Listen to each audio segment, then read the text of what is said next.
Alright guys, we are continuing the series of Southern Victory. This time we're back with Alternate History Hub, this time part 3, a world where the South turns fascist. I mean, owning slaves is pretty fascist. You know, owning other people. It's pretty far right if you ask me, so I'd say that's pretty fucking fascist. But that's just my modern opinion. Let's go ahead and dive right in. Well, that only took 2 months. Harry Turtledove's Southern Victory series imagined a world where the American Civil War ended with the Confederate States of America becoming its own independent nation. The end to one conflict, however, is merely the start of a century of hatred between the two former allies. It's a century that spans over 9 books, and in the case of this YouTube series, 4 parts. In this video series, Emperor Tigerstar and I are focusing on the world and history that Turtledove crafted. Timeline 191. Alliances are shifted and victories are changed simply because the South is now a force to be reckoned with. These videos are meant for those who are interested in the scenario, but don't want to go through the novels themselves. They aren't summaries of character motivations or plot-by-plot details, just the simple big history of events that transpired and why they transpired. But hey, perhaps after listening to this, you want to get into the books as a result. Probably not. Who knows? The 2 past videos, part 1 and 2, go into detail on what exactly happened. However, to catch everyone up, here is a brief summary of what occurred in the 60 years since the South was victorious. The South won the American Civil War back in the 1860s. An invasion of the North by Robert E. Lee's forces was successful, and it was a slap in the face to the Union cause. The Union was forced by the— Sorry chap, have to give it to the South, rightio. Hold on. Bigot. British and French to allow the Confederates to break away, and the war ends in Southern independence. This forever destroys the relationship between the North and these two. A few decades later, the South tries to get Mexican land. The US threatens war. Knowing there is no way they can win without these two helping, the South realizes it won't get help without getting rid of slavery. And so, even though it goes against much of their code, slavery is officially disbanded and the South gets help. War breaks out. The United States gains the German Empire as a friend, but it doesn't stop it from being beat yet again by the coalition. Instead of the US being united for a single alliance, it's now split. The North aligns itself with the Central Powers against the British and French allied Confederates. Surprise, surprise, war breaks out yet again. World War I, the Great War. In this alternate timeline, the war is also on the American homeland. The North American front is just as brutal as the Western and Eastern fronts of Europe. Union and Confederate forces stalemate at the Mason-Dixon line as a hellscape of trench warfare begins to take shape. Since the British are enemies, the US invades the populated areas of Canada and permanently occupies the territory. The war in Europe goes entirely different. The French mutiny and surrender. Custer, who survived, introduces the first use of tank warfare, or barrel warfare, against the Confederate lines. I'm still not used to it being called barrels. While the front line collapsed, the oppressed blacks in the South had enough and rebelled against the Confederates. A socialist black rebellion spread throughout the Mississippi Valley. Valuable resources are used to destroy the uprising, but it's enough that the North can break through. The South is defeated. The British are defeated. World War I ends with a Central Powers victory. Germany gains territory, the US gains Kentucky, part of Texas, and Canada. So, I think we're all caught up. It's the 1920s, only a few years after the war. The South is now devastated by the loss of this. Feeling victorious by winning 1 out of 3, the United States punishes the South for the war. Pretty much just what happened in Germany. War reparations, limit on military, you get the point. And just like in our Germany, being subject to humiliating defeat and punishment from your enemies doesn't mend ties. The atmosphere in the 1920s North America is that there will be another conflict. It seems that the North and South are just destined to forever clash. However, as of now, the Confederates are too weak to do anything against the US, but one man is willing to change that. even if that means he controls the Confederates himself. And his name was Jake Featherston. Really should have been a better name. Oh, yeah, well. that's a pretty Jake... that's a pretty shit name. I'm sorry, but it's, in order for the South to even have a chance at becoming victorious against the North, though, is that they have to undergo like Soviet level industrialization. They have to undergo Stalin's 5-year plan in like 2 years. Featherston served in the war against America. Never being allowed to be promoted due to a grudge from the officers, he became bitter towards much of the authority from Southern higher-ups. The capitalist, aristocrats, officers, politicians, he wanted to wipe the slate clean. Not only that, he blamed the socialist black rebels for stabbing the South in the back and causing them to lose the war. Well, luckily for him, he found That do sound like Hitler. a new ideology that embraced his hatred of everyone but himself. The the Freedom Party. Oh god. Featherston had a knack for expressing his views, and gained popularity for his rousing speeches against the blacks and politicians who were destroying the Confederacy. I think you can see where this character arc is going. The South losing the Great War created the situation where a new authoritarian leader and ideology would rise to take over the Confederate States of America. Over the course of the 1920s and 30s, the Confederates see the Freedom Party in a far better light due to rousing speeches and economic decline. Exactly. Basically, like the rise of Hitler. A substitute for these guys. But what else was occurring while this guy was gaining popularity? The United States was dealing with its own ideological insurrection as well. Unlike our 1920s, this US wasn't roaring. In fact, jobs were still difficult to come by, and the poor were turning to more radical beliefs. Socialism wasn't as hated in the US as in our timeline. Oh no. Instead, socialists began to win major victories in elections, becoming the new rivals to the Democrats, who had Well, I mean, that is what Marx wanted. Communism was supposed to, or Marxism, however you want to fucking call it, was supposed to rise in an industrialized society. It was not meant to rise in places like China of the 1940s and Russia of the 1910s to 20s, because they were still entirely agriculturally based economies. I believe Marxism was seen as a natural progression of capitalism. It wasn't seen as like, not necessarily, it didn't need to be violent. Now I think Marx, I have not read the Manifesto in a very long time, so correct me if I am wrong. I think Marx said that violence was necessary sometimes. Like there was always going to be class revolution. Like it was a constant process of the proletariat rebelling against the bourgeoisie, taking on the bourgeoisie, and then because of that proletariat becomes the higher ups, and then now the former bourgeoisie are now down low or whatever, and it's a constant chain. But eventually, I think eventually it would evolve into there being equal society or something. I don't fucking know. It's been way too long.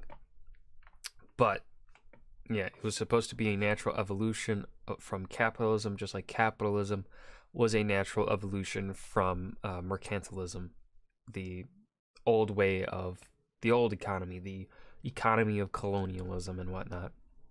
Pretty comfortably for decades since the Republican Party had died. The author of The Jungle, Upton Sinclair, an avid socialist, which was what the book was meant to be about, by the way, ran for president against Teddy Roosevelt and won the election. Sinclair, trying to be peaceful, eased reparations, allowing the South to have a more favorable... I don't know if that beating... especially after winning a war, I don't think Teddy would have been able to be beaten by a socialist. Now, of course, there are reasons, I guess, in the book where socialism is not as hated. But Teddy Roosevelt was a pretty popular man. The Republican Party would have won against Woodrow Wilson had Teddy not run against and created the Bull Moose Party. Teddy was extremely extremely popular guy. So, personally, I think even in this timeline, despite the circumstances of the situation, if we still have the same kind of Teddy, the same kind of popular, war-minded Teddy, speak softly, carry a big stick, Teddy Roosevelt, he's still going to beat him. I don't see Teddy losing an election unless there's a split in his party where that causes him to lose votes. So I don't think a rise of a socialist party would be enough to take out Teddy from winning an election. There would have to be a big divide, or not a big divide, a decent-sized divide inside of the, in this case, Democratic Party of the time, to cause him to lose. Especially a wartime president that wins the war is pretty much guaranteed to be reelected. Like Eisenhower getting us out of Korea, pretty much I'd say is one of the reasons that guaranteed his win. George W. Bush's early success in Afghanistan post 2001, I would argue, is largely thanks. His win in 2004 is largely thanks to his early successes and how the terrorists were essentially beaten by 2004, but then they started to upswing around. I'd say 2003, 2004 is when they started going up. But obviously, general public didn't know that. What we knew is we're winning. We control pretty much Afghanistan and Iraq by 2004, by the election. So there was that unity around still 9/11 heavily in the minds of Americans that helped George W. Bush win, right? I think the only time where we saw a president lose, despite major world successes like the fall of the Soviet Union, did not guarantee George Bush Sr. a re-election. That's one of the rare times, right? But every other time, wartime president, and they succeed, they are going to win the re-election. Or especially military commanders that have served in a previous war. The United States loves their military commanders and electing them to presidential office. Dwight D. Eisenhower, a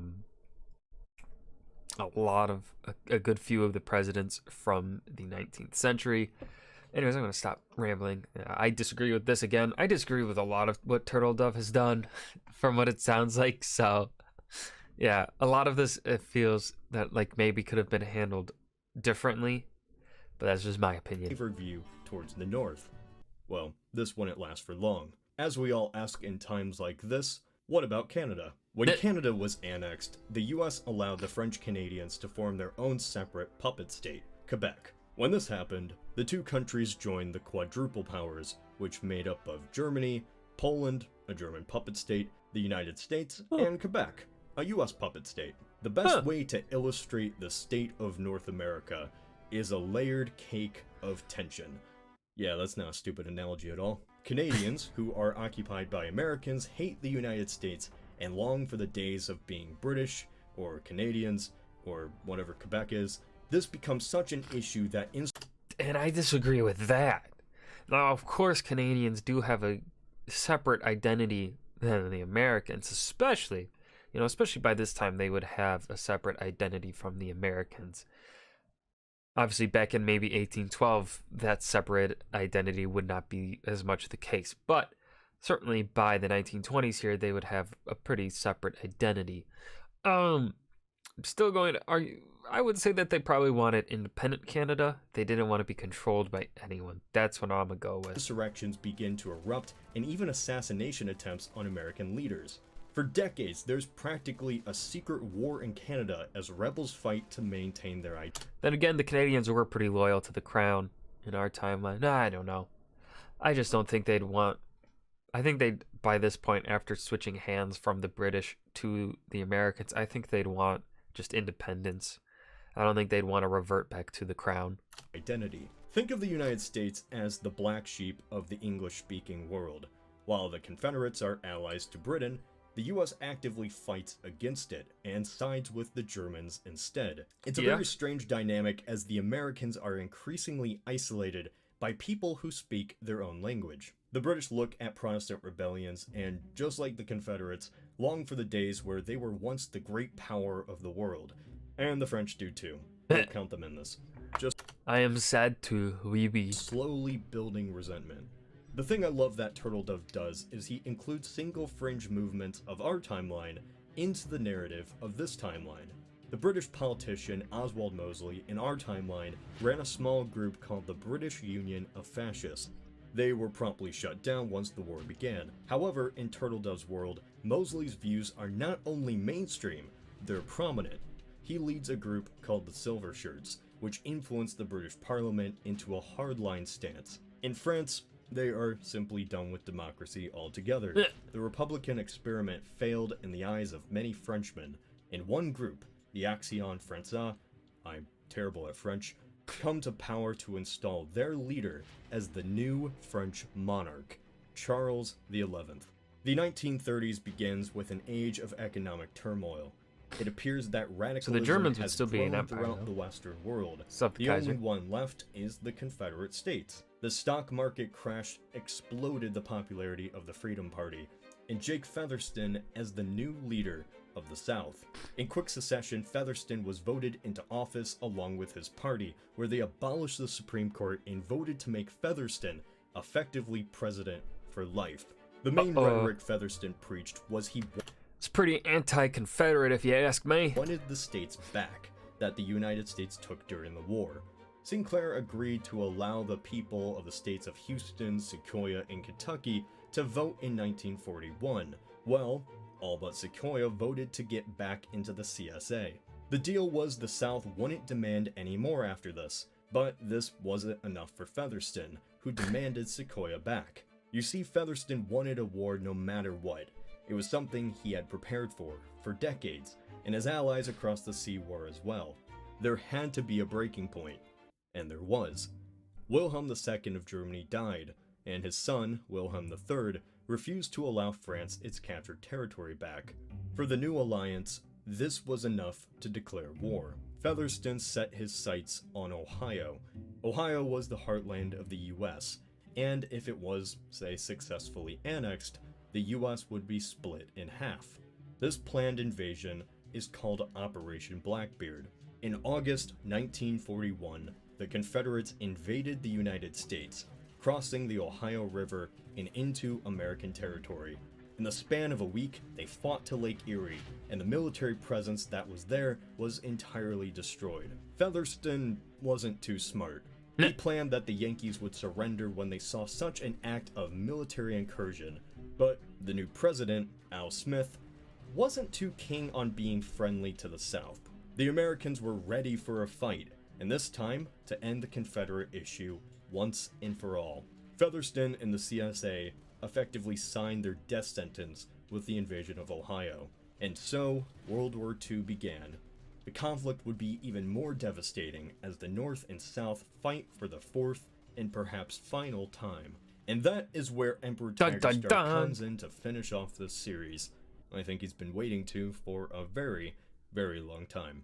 I could talk about this book all day, and there's plenty of smaller details I've left out. So if you want to read about how these events occur, I seriously recommend these books spanning a century. Alright.